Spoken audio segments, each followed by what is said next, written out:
Assalamualaikum warahmatullahi wabarakatuh. Waalaikumsalam warahmatullahi A'udzubillahi wabarakatuh. minasyaitonir rajim. Bismillahirrahmanirrahim. Alhamdulillahirabbil alamin. Wassalatu wassalamu ala asrofil anbiya'i wal mursalin wa ala alihi wa sahbihi ajma'in. Rabbi shrah li sadri wa yassir li amri wa hlul 'uqdatam min lisani yafqahu qawli waj'alni waziran min ahli amma ba'd. Yang saya makan buan-buan akak hadirin semua yang hadir dalam majlis pengaji ini, alhamdulillah kita dalam keadaan sehat walafiat tanpa suatu halangan. Semoga majlis mengaji kita ini mendatangkan keberkatan dan rahmat daripada Allah Subhanahu wa taala. Dan selalulah kita berbanyak sholawat kepada Rasulullah sallallahu alaihi wasallam. Semoga kita semua mendapat syafaat beliau kelak di hari kiamat insyaallah. Kita sambung lagi pengajian hadis kita. Sebagai bukti rasa cinta kita mengaji hadis Rasulullah. Setelah itu kita amalkan semampu kita. Oke, bismillahirrahmanirrahim. An Habib ibni Maslamatal Fihriyi radhiyallahu anhu qala sami'tu Rasulullah sallallahu alaihi wasallam yaqul la yajtami'u mala'un wa yad'u ba'duhum wa yu'minul ba'du illa ajabahumullahu rawahul hakim. Artinya apa?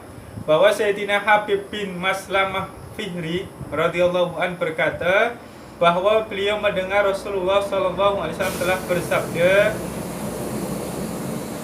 jemaah atau kumpulan orang ramai, orang banyak yang berkumpul di satu tempat.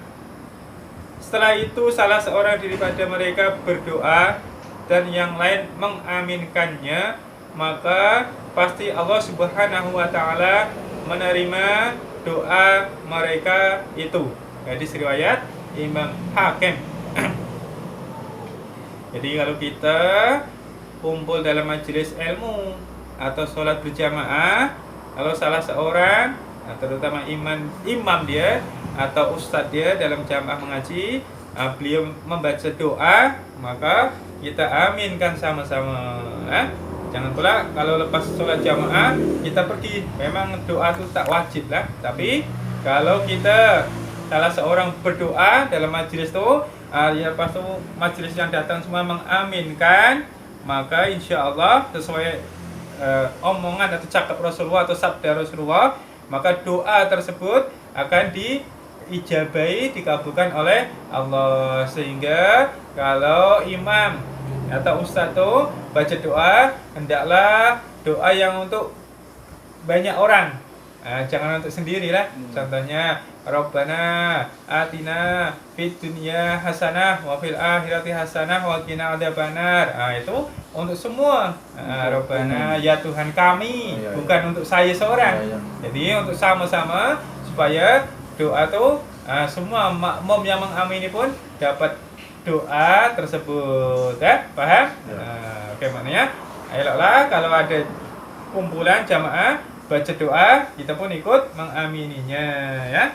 Terutama sholat jamaah atau majelis ilmu. Oke, paham? Terus kita sambung satu lagi hadis. Bismillahirrahmanirrahim. An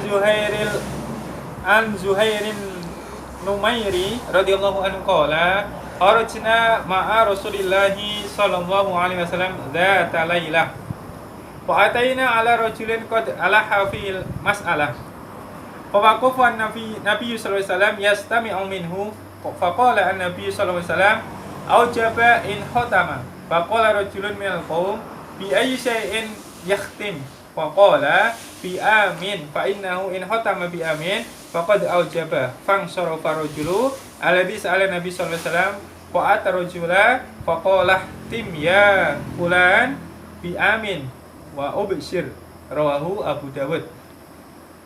Ini Sayyidina Zubair Numair radhiyallahu anhu berkata, pada suatu malam kami telah keluar bersama Rasulullah SAW, jalan bersama dengan Rasulullah pada suatu malam, dan kami telah lalu di sisi seorang lelaki sedang berdoa. Bertemu seorang lelaki sedang berdoa dengan bersungguh-sungguh. Lalu baginda SAW berhenti mendengar doanya. Baginda SAW bersabda, doa ini pasti diterima jika dimaterai mohornya, copnya. Maknanya doa ini ada cop dia, cop atau mohor atau stempel, bahasa Indonesia stempel. Oke, maka kalau doa tersebut distempel maka pasti dikabulkan oleh Allah. Ya. Di antara orang banyak, orang ramai, ada seorang lelaki bertanya dari kumpulan tersebut yang jamaah Rasulullah tengah berjalan tadi tanya, dengan apakah dia patut mematrai atau mencop doanya itu ya Rasulullah? Dengan apa? Rasulullah bersabda dengan perkataan amin. Senang aja copnya supaya doa kita terkabul dan ditutup doa kita dengan amin. Oke. Setelah dia selesai berdoa, maknanya setiap kita habis berdoa kita tutup dengan amin. Oke, maka doanya pasti diterima Allah. Paham? Setiap kita berdoa, kita tutup dengan amin. Maka doanya pasti diterima oleh Allah. Tapi doanya kena sungguh-sungguh. Ada syarat-syarat lain lagi. Makanannya kena makanan yang halal. Lepas itu doa pun bersungguh-sungguh. Jangan sampai lewat Rabbana atina fid dunya hasanah. Maknanya macam tak nak. Macam mau berdoa atau tak mau, terpulanglah awak, terserah awak lah nak pergi tak apa, tak nak ya tak apa lah, macam sambil lewat, mana kena sungguh-sungguh, khusyuk, fokus lah, lepas tu ditutup dengan amin, maka insyaAllah, tapi kena jaga makanan juga, jangan makan barang halal lah, jadi barang siapa berdoa sungguh-sungguh, pakaiannya suci tapi makannya makanan haram yang masuk dalam perut, maka doanya pun tak dikabulkan Allah. Ada pengaruh dari doa tadi kalau makan makanan haram atau pakaiannya pakaian haram, makan hasil curi atau makan dia makanan yang tak halal, maka doanya pun tak terkabul. Oke, kita sambung ke hadis tadi dengan perkataan amin setelah dia selesai berdoa. Jadi setiap kita selesai berdoa, tutuplah dengan amin karena sesungguhnya jika dia telah mematrai doa dengan amin, telah cop dengan amin, telah mohon dengan amin, maka doanya pasti diterima.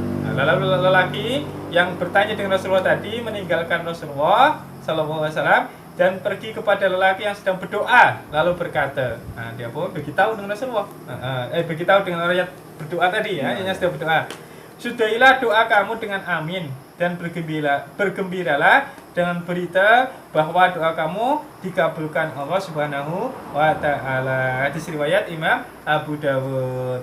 Senang maknanya doa kita harus bersungguh-sungguh. Lepas itu setelah selesai berdoa, siap berdoa, kita tutup, kita stempel, kita cop, kita mohon dengan perkataan amin.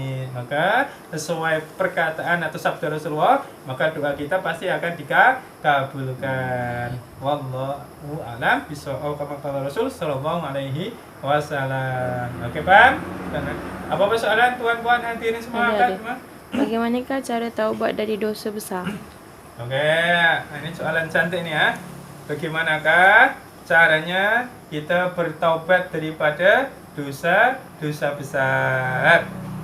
Jadi kalau kita dululah pernah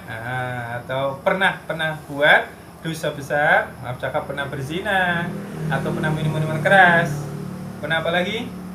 Minuman keras atau apa sajalah dosa-dosa besar, maka bagaimana caranya kita bertobat supaya tobat kita diterima oleh Allah Subhanahu wa taala. Oke, jadi ada banyak cara. Yang pertama, ada sebagian ulama mengatakan kena mandi taubat dulu. Mandi taubat macam mana? Macam mandi hadas besar, mandi semua basah, dengan niat saya niat mandi taubat. Ada cara macam tuh. Oke ya. Lepas tu ada cara lagi. Setelah itu sholat taubat. Itu sholat taubat 2 rakaat pun boleh ya. Sholat taubat dari segala dosa. Kita niat aku niat sholat taubat 2 rakaat lillahi ta'ala, Allahu Akbar. Niatnya sholat sunnah taubat 2 rakaat. Oke. Atau kalau tak buat sholat, tak buat mandi pun maka syarat yang pertama, kalau mau tobat kita diterima, tobat dari dosa besar, kita hendaklah menyesali perbuatan dosa besar tadi ya. Menyesal, ya Allah saya menyesal kenapa tadi maaf cakap minum minuman keras. ya, atau tadi berzina.